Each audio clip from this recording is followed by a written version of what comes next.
Sir जैसे कि आप मूड बता रहे थे। हाँ, कोई कुछ पूछ रहा था। साक्षी कौन पूछ रहा था? विपिन आप पूछ रहे थे? कौन पूछ सर रहा था?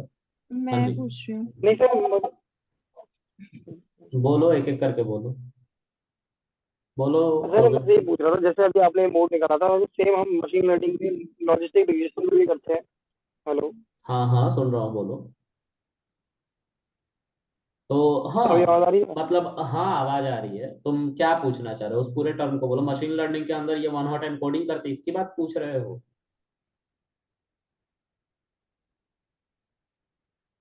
हेलो, आवाज आ हेलो रही है? सर, आवाज आ रही है अभी? हाँ हाँ भाई, आ रही है आवाज, आपकी आ रही है। नहीं सर, मैं अब बस ये बोल रहा था, जैसे अभी आपने मोड निकाला था, तो हम्म, उसी तरीके से मशीन लर्निंग में लॉजिस्टिक रिग्रेशन में भी इस तरीके से करते हैं ना? मतलब मैं समझ नहीं पा रहा हूँ क्या करते हैं। Mean median mode machine learning mean median mode के लिए तो नहीं यूज करेंगे ना, बहुत हाई लेवल की टूल है वो।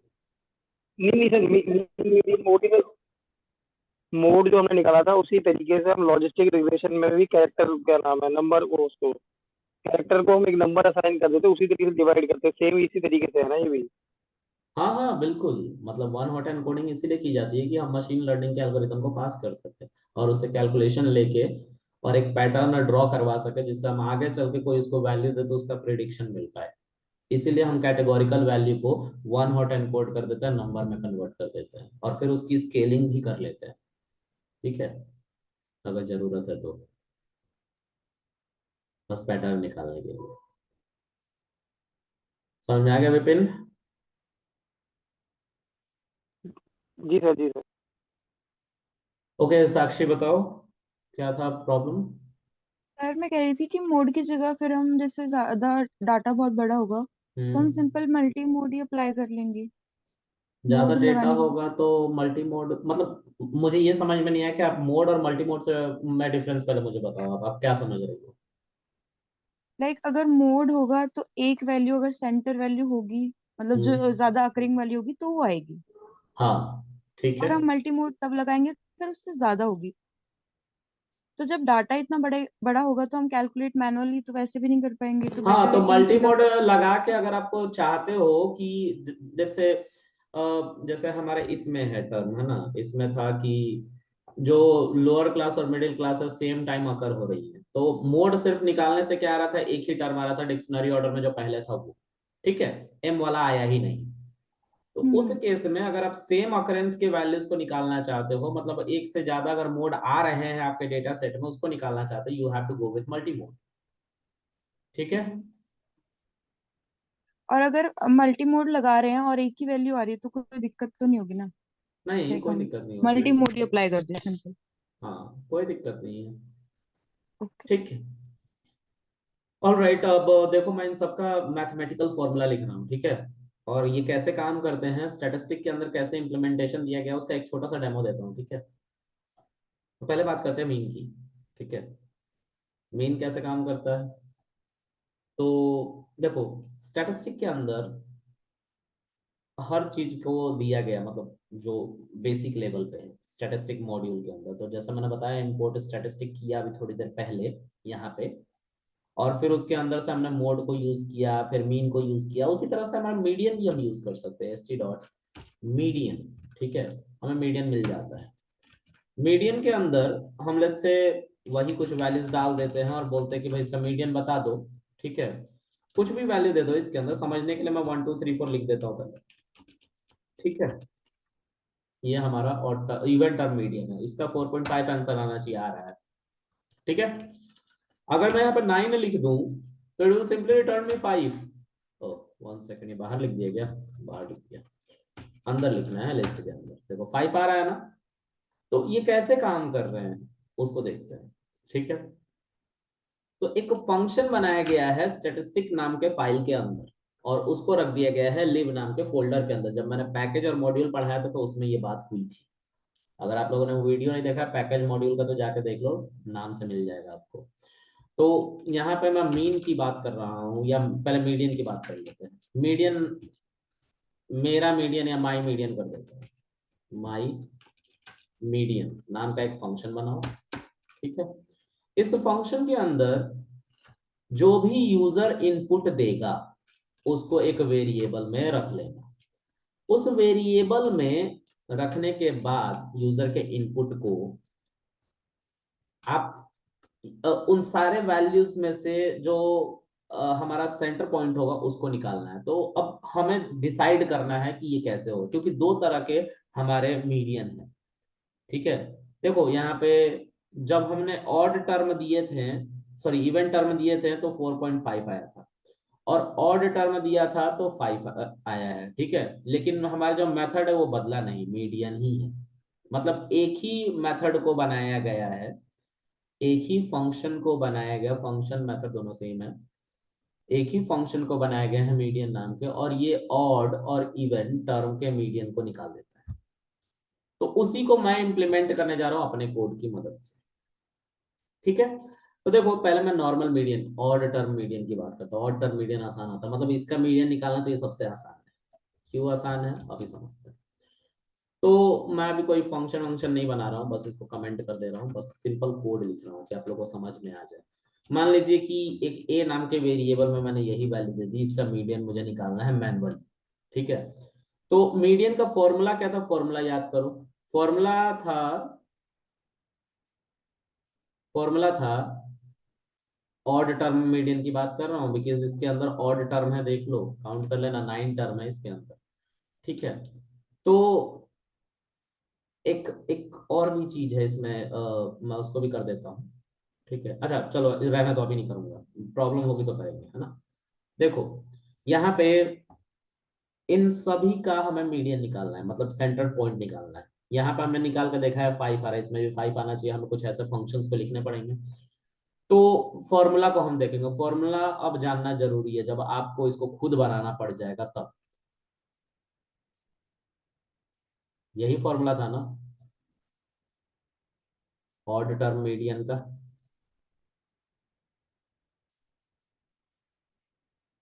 ऑड टर्म मीडियन का फॉर्मूला यही है। एन होता है नंबर ऑफ टर्म, इसमें कितने टर्म है 9, डिवाइड बाई 2 प्लस 1। इन सबका अगर आप मीडियन, मतलब इसको आप, एक सेकंड यार थोड़ी सी गलती हो गई, इन दोनों को एक साथ लिखना है। ठीक है, इन दोनों को एक साथ लिखना है, दोनों को पहले जोड़ना है फिर उसके बाद 2 से डिवाइड करना है। तो 9 प्लस 1 कितना होता है 10 होता है। 10 को 2 से अगर आप डिवाइड करोगे तो इट विल रिटर्न यू 5, यानी कि you are talking about fifth term. तो हमारे डेटा में हम फिफ्थ टर्म पे जाएंगे, this is our fifth term. ठीक है, लेकिन हमने स्कूल में पढ़ रखा है, मतलब इस फॉर्मूला को पहले इंप्लीमेंट करते हैं। इस फॉर्मूला को मैं बनाता हूं और यहाँ पे लिखता हूं जिससे मेरा मीडियन निकल के आ जाए। चलो देखते हैं कैसे करेंगे। तो अगर एक लाइन में इस फॉर्मूला को लिखना पड़ गया मुझे, तो इन दोनों को पहले हमें ऐड करना पड़ेगा। ठीक है, अब दिक्कत यह है कि n निकलेगा कैसे, मतलब नंबर ऑफ टर्म कितने हैं इसके अंदर कैसे निकलेगा। तो एक लेन नाम का मैंने आप लोगों को फंक्शन पढ़ाया था, वो कहता था कि कोई भी इटरेबल पास कर दो, यानी कि a को अगर मैं पास कर दूं उसके अंदर, और इसको एक b नाम के वेरिएबल में स्टोर करके b को प्रिंट करूंगा, तो ये बोलेगा कि 9 टर्म थे हमारे लेन ए में। ए में हमारे 9 टर्म थे जिसको मैंने बी में स्टोर किया और बी को प्रिंट करा, तो देखो 9 लिख के दे रहा है, यानी कि इसके अंदर 9 टर्म थे, 1 2 3 4 5 6 7 8 9। ठीक है, 9 को रिटर्न कर रहा है, मतलब हमारा एन निकल गया। This is our N. चलो इसको थोड़ा और अच्छे से समझने के लिए हम क्या कर देते हैं, इसको एन ही मान लेते हैं। ठीक है, 1 सेकेंड, इसको एन मान लो। इसको किसी को नहीं समझ में आया तो बोल देना यार, मुझे समझ में नहीं आ रहा है कि आप लोगों को समझ में आ रहा है कि नहीं, इसलिए बता देना आ गया प्लीज। समझ, आ ओके, गया समझ सर। अब जो है हमारा n निकल के आ गया है। अब इस n में प्लस 1 को ऐड करना है, तो n प्लस 1। ठीक है, नॉर्मल मैथ्स। ठीक है, और इस पूरे वैल्यू को मुझे 2 से डिवाइड करना, अगर ऐसे करेंगे तो 2 सिर्फ 1 को डिवाइड करेगा और n में ले जाके ऐड कर देगा। ठीक है, तो हमें ऐसे नहीं करना, हमें n प्लस 1 को ऐसे लिखना है ब्रैकेट में, पहले इन दोनों का समेशन आना चाहिए, फिर उसके बाद 2 से डिवाइड होनी चाहिए वैल्यू। ठीक है, उसके बाद इससे आएगा हमारा एक टर्म, ये TH दिख रहा है ना, TH यानी कि फिफ्थ टर्म की बात हो रही है, फिफ्थ टर्म, और उस फिफ्थ टर्म को ढूंढा जा रहा था, तो ये 5 ही बाय डिफॉल्ट आ रहा था हमारा। ठीक है, तो अब क्या करेंगे, हमें टर्म चाहिए, हमें फिफ्थ टर्म चाहिए, क्योंकि हम इसके अंदर अपना n पास करेंगे तो 9 + 1 10 हो जाएगा, 10 को 2 से डिवाइड करेंगे तो 5 हो जाएगा, और 5 जो है वो हमारा टर्म है। तो 5 टर्म को हम शुरू से जाके काउंट करते हैं, और फिफ्थ नंबर पे जो वैल्यू होगी उसको बोलेंगे हमारा मीडियन। तो अब यहाँ पे हमें मिल गया टर्म, ठीक है, कि हमारा यही टर्म जो है मीडियन है। अब इस ए नाम के लिस्ट के अंदर हम इस टर्म की वैल्यू को ढूंढने के, जो इस टर्म में आकर स्टोर हुआ है, तो ए के ऊपर इंडेक्स जब हम करेंगे, ठीक है। अच्छा, एक चीज का ध्यान देना तुम लोग, इंडेक्सिंग 0 से स्टार्ट होती है, और हम कैसे काउंट कर रहे हैं, 1 2 3 4, अब फिफ्थ टर्म यही है, 5 है, कर रहे हैं ना, 1 2 3 4 5। और पाइथन कैसे करता है, 0 1 2 3 4 ऐसे इंडेक्सिंग कर रहा होता है। तो पाइथन के हिसाब से तो छठा नंबर होना चाहिए, ये वाला इंडेक्स होना चाहिए, तो इसको समझना पड़ेगा। चलो मैं करके दिखाता हूँ। इसके अंदर अगर मैं टर्म लिख दूं सिर्फ और रन कर दूं, तो एक सेकंड गाइस,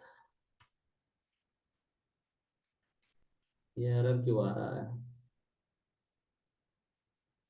ए के ऊपर टर्म की इंडेक्सिंग हो रही है, ठीक तो है।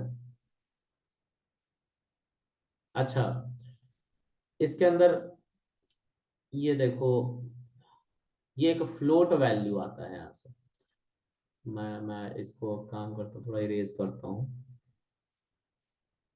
इसको मैं इरेज कर देता हूँ। पता है ये क्यों प्रॉब्लम दे रहा, हमने आज तक इंडेक्सिंग करी है, देखो फिफ्थ आना चाहिए ना, 5 आना चाहिए टर्म की वैल्यू, हम 5 ही लिखने की कोशिश कर रहे हैं, लेकिन वो 5 थोड़ा अलग तरीके से यहाँ पे आ रहा है, अभी यहाँ पे अभी अलग तरीके से आ रहा है इस डिवीजन की वजह से। देखो मैं अभी नॉर्मल इसको लिख के दिखाऊंगा नहीं, इसको कमेंट कर देता हूँ, इसकी वजह से दिक्कत हो रही है। इसमें अगर मैं 5 लिखूंगा तो देखो मेरा सही आंसर आ रहा है, 6 आ रहा है ना आंसर, लेकिन 5 आना चाहिए। ओके, यहाँ पे क्यों प्रॉब्लम आ रही है, अभी भी दिक्कत है हमारे कोड में। यहाँ पे देखो प्रॉब्लम आ रही है क्योंकि जब आप टर्म को प्रिंट करोगे तो टर्म जो है एक फ्लोट पॉइंट वैल्यू बन के आ रही है 5.0, और इंडेक्सिंग में फ्लोट वैल्यू नहीं होती है।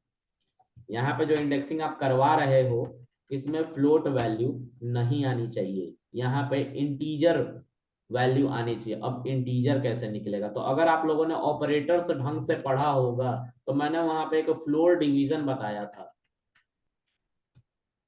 फ्लोर डिवीजन क्या होता है उसको देखो, अगर 2 बार तुम ये फॉरवर्ड स्लैश लगाते हो तो प्योर इंटीजर वैल्यू आएगी। अब देखो टर्म को प्रिंट करने पे 5 आ रहा ना कि 5.0 आ रहा, पहले 5.0 आता था, अब 5 आ रहा है 2 बार इस तरह से डिवाइड लगाने पे। तो इसको 2 बार यहाँ पे ऐसे कर लो, और फिर उसके बाद इसको चलाओ, देखो 6 आने लग गया। इन सबको हटा लो, देखो 6 आने लग गया, कोई दिक्कत नहीं है, क्योंकि यहाँ से जब जो वो इंडेक्स वैल्यू जो आ रही थी वो गलत आ रही थी, 5.0 आ रही थी, फ्लोट वैल्यू आ रही थी। लेकिन अभी भी हमारा आंसर सही नहीं है, हमें 5 आंसर चाहिए था, क्योंकि यहाँ पे हमने उसी डेटा को पास करके मीडियन निकाला तो 5 आ रहा है, और यहाँ पे 6 आ रहा है, क्यों आ रहा है।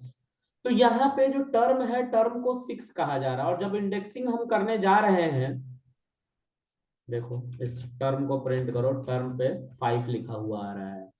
अब ये जो 5 है इस टर्म की वैल्यू है, इसको हम इसके ए के अंदर इंडेक्सिंग करवा रहे हैं, तो जो फिफ्थ है अगर पाइथन के हिसाब से देखा जाए तो दिस इज ऑन 0 इंडेक्स, 1 2 3 4 और 5, हमारी फिफ्थ वैल्यू जो है वो 6 निकल के आ रही है, इसीलिए ये गलत दिखा रहा है आंसर, जबकि हमारा टर्म सही है। तो हम इस चीज को अचीव करने के लिए इसमें -1 कर देते हैं, और देखो हमारा आंसर आने लग जाता है। इसको हटा दो, देखो 5 आने लग गया, ठीक है। ये कुछ समझ में आया, हल्का हल्का पल्ले पड़ा। Yes sir. Yes sir. चलो अब क्या करते हैं, इसको थोड़ा, यार मुझे एक चीज का डाउट है, तुम लोग सबको समझ में आ रहा है कि कुछ को समझ में आ रहा है। आ रहा है समझ। मुझे तो आ रहा है। RSS समझ में। अच्छा, सही है, चलो आगे देखते हैं गाइस। अब मैं इसको जल्दी जल्दी, ये समझाने का थोड़ा मैकेनिज्म था, थोड़ा स्लो था, इसको जल्दी जल्दी कर लेते हैं। देखो एक चीज और है इसमें प्रॉब्लम, अभी थोड़ी देर में समझ में आएगा क्या प्रॉब्लम है।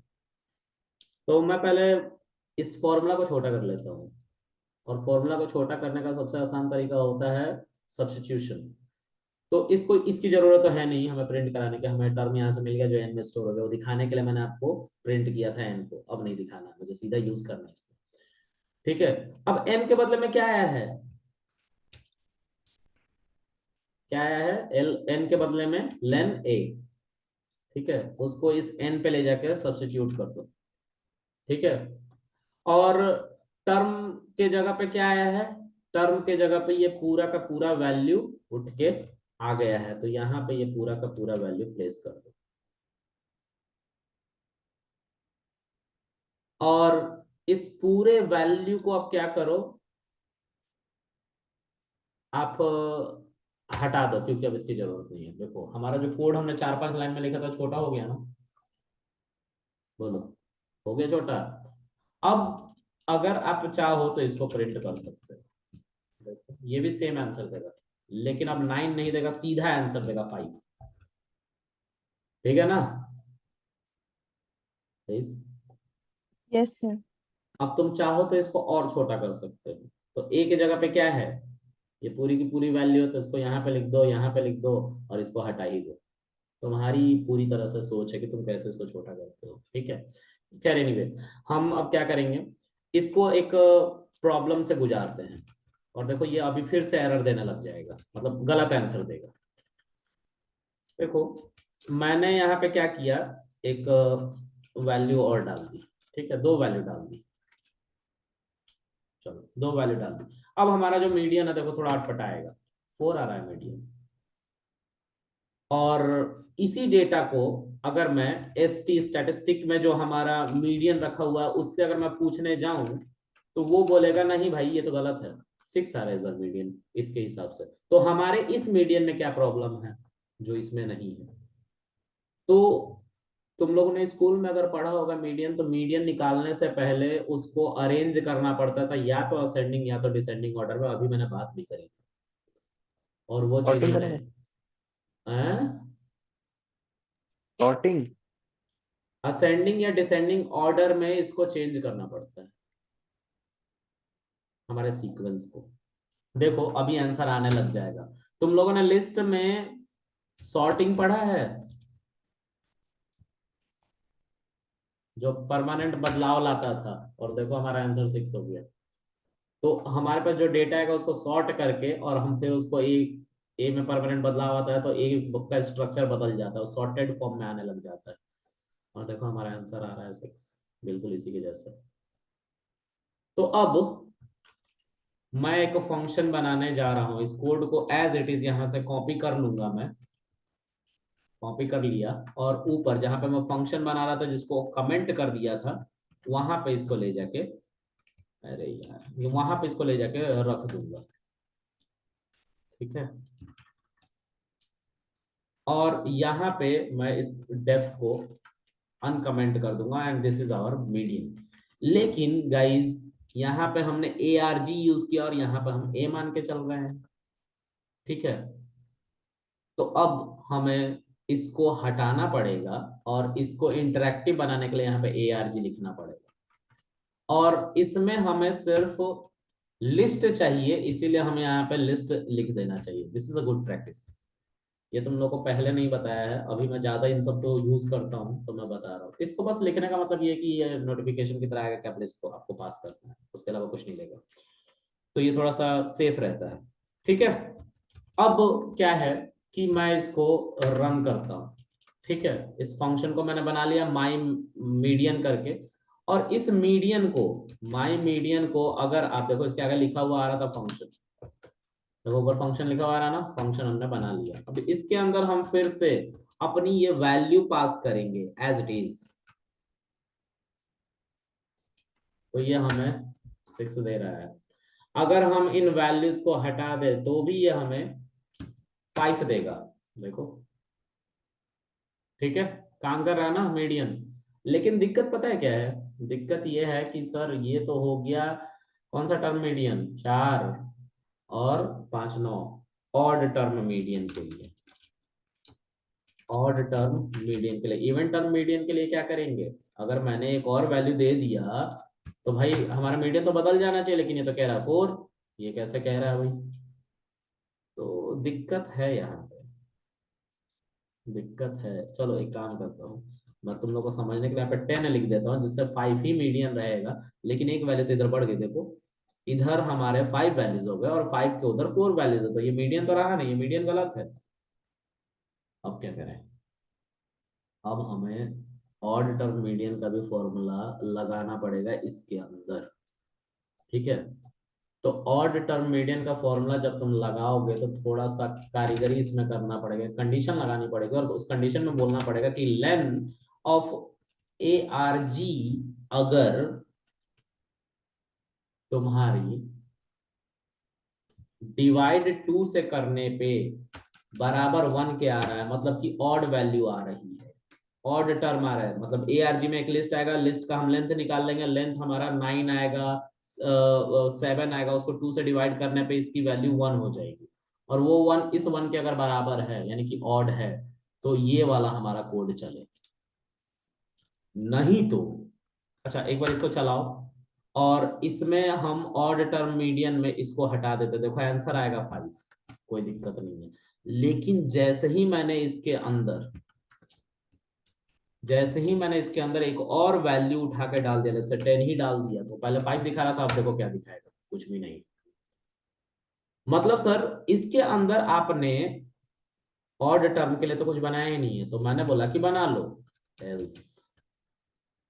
एल्स में आपको क्या करना है, कुछ नहीं करना है, आपको अपना फिर से वो फॉर्मूला लिखना पड़ेगा जो ऑड टर्म मीडियन के लिए यूज हो रहा था, इतने को बस उठा लो यहाँ से टेस्ट करने के लिए, क्योंकि अलग अलग तोड़ तोड़ के हम मॉड्यूल्स को बनाते हैं, एक साथ नहीं बनाते। तो यहाँ पे ए नाम के वेरिएबल में इसको रख लिया, और इसका लेंथ अगर हम निकालेंगे तो देखो ऑड टर्म आएगा, सॉरी इवन टर्म आएगा 10, इसमें 10 वैल्यूज, ठीक है। अब इस 10 वैल्यूज को हम 2 से डिवाइड करेंगे, मतलब हमारा जो फॉर्मूला था मीडियन का, ऑड टर्म मीडियन का, उसको देखो यहाँ पे हम n/2, ये टर्म, ये ऑड टर्म मीडियन का फॉर्मूला था, n/2 प्लस 1, ये एक टर्म हो गया, और इन सब को हमने 2 से डिवाइड कर दिया, तो इस पूरे फॉर्मूला को यहाँ पे लिखना पड़ेगा, तो चलो लिखते हैं। तो यहाँ पे फॉर्मूला है n/2, ठीक है, ये हमारा टर्म है। इसको एक ब्रैकेट में पहले से लिखेंगे, देखो एक ब्रैकेट पहले ही बना लो, ये बड़ा सा ब्रैकेट है, इसके अंदर 2 ब्रैकेट आएंगे जिसमें n/2 लिखा जाएगा, ये एक टर्म है। फिर इसको ऐड करोगे और एक और ब्रैकेट बनाना, और उस ब्रैकेट के अंदर n/2 प्लस 1 लिखना है, तो n/2 डिनोमिनेटर फ्रैक्शन फॉर्म में है ना, तो यहाँ पे एक और ब्रैकेट आपको बनाना पड़ेगा, और इसमें लिखना पड़ेगा n/2, ठीक है, और फिर प्लस 1 लिखना पड़ेगा यहाँ पे। फिर इसको डिवाइड करना पड़ेगा 2 से, फ्लोर डिवीजन याद रखना, 2 बार डिवाइड, और इसके ऊपर ए के ऊपर इंडेक्सिंग करनी पड़ेगी जो भी इससे टर्म आएगा, ठीक है। क्या कह रहा है कि फ्लोर डिवीजन नहीं इंटरटेन किया जाएगा, अच्छा तो फ्लोर, इन सब से कुछ फ्लोट वैल्यू आ रही होगी, एक सेकेंड, अच्छा गाइज n की वैल्यू तो हमने बताई ही नहीं ना, यहाँ पे हम इसको n में स्टोर करा लेते हैं और देखो आंसर आ जाएगा। तो n की वैल्यू हमारी 10 निकल गई, 10 को 2 से डिवाइड किया 5, और फिर n/2, अच्छा एक और चीज, इनको भी 2 बार डिवाइड करना पड़ेगा क्योंकि ये फ्लोट वैल्यू देंगे सब, 6 आ गया। अब इस पूरे को उठा के कुछ नहीं करना है, कॉपी कर लो, यहाँ से कॉपी करके यहाँ पे जो एल्स लिखा था इसके अंदर डाल दो, ठीक है। और सॉर्टिंग तुम्हें वैसे ही करनी पड़ेगी, तो उसके लिए कुछ नहीं कर सकते हम, ठीक है, ये एज इट इज डाल दो, ठीक है। और यहाँ पे भी तुम्हें प्रिंट करना पड़ेगा इसको। अब माई मीडियन जो है वो दोनों तरह के वैल्यू को निकाल सकता है, देखो यहाँ पे आंसर नहीं बता रहा था ना, अब देखो बताएगा 6। और अगर तुम कोई अटपटी मतलब ये छोटी सी वैल्यू दोगे, मतलब और टर्म दोगे तो उसका भी बता रहा है। कुछ तुम टेढ़ा मेढ़ा भी वैल्यू दोगे तो वो भी बताएगा। लेट्स से यहाँ पे मैंने 10 लिख दिया, तो क्या फर्क पड़ता है, आना तो चाहिए मीडियन 6। देखो आ रहा है, ठीक है। पहले लास्ट में ये 10 लिखा हुआ था तो 6 आ रहा था, अब हमने बीच में लिख दिया तो बीच में ये सॉर्टिंग भी तो कर रहा है, देखो। तो इस तरीके से ये सारे फॉर्मूले बनाए गए हैं और एक पाइथन के फाइल में डाल के, और आप हमें दे दिया गया स्टैटिस्टिक नाम का फाइल बनाया गया पाइथन का, और हमें दे दिया गया है। तो गाइज आज के लिए इतना ही पढ़ते हैं, ठीक है। आप लोग बहुत देर से बैठे हो, शायद समझ में नहीं आएगा, अभी से ज्यादा बात करेंगे तो, ठीक है। तो कल मिलेंगे। वैसे भी हमारी जो स्ट्रेंथ थी 14 से घट के 8 हो गई है, ठीक है। तो इससे ज्यादा नहीं पढ़ा सकते हैं, ठीक है। चलो आज के लिए इतना रखते हैं, किसी को कुछ पूछना है तो पूछ लो। नहीं नहीं सर। चलो गुड भाई, night sir. Bye, good night. Good night sir. Good night.